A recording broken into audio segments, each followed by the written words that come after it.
That's why Killmonger on Black Panther, remember the Antichrist is the mixed leopard.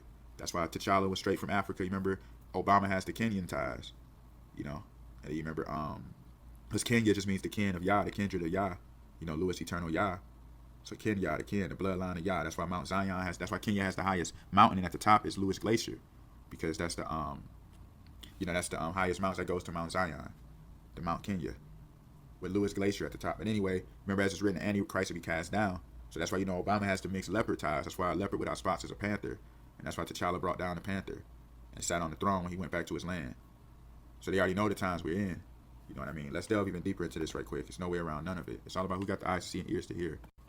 So in Revelation 3:12, him that overcometh will I make a pillar in the temple of my God, and he shall go out no more, and I will write upon him the new name of my God, and the name of the city of my God, which is New Jerusalem, and which cometh out of heaven from my God, and I will write upon him my new name. So they already know the time of the Exodus, you know, it's going to be the markings upon the saints. You know, we didn't get the mark of Lucifer in our foreheads, you know, the mark of the beast on our foreheads. So we have the name of the Lord written upon our foreheads. So I'm going to delve into this right quick. So Ezekiel 9:4, I'm going to read that. And it says, and the Lord said unto him, go through the midst of the city, through the midst of Jerusalem, and set a mark upon the foreheads of men that sigh, and cry for all the abominations that be in the midst thereof. And to the others he said in my hearing, go ye after him through the city and smite. Let not your eyes spare, neither have pity. Slay utterly old and young, both maids, little children, and women, but come not near any man upon whom is the mark, and begin at my sanctuary. So let's go into verse 11.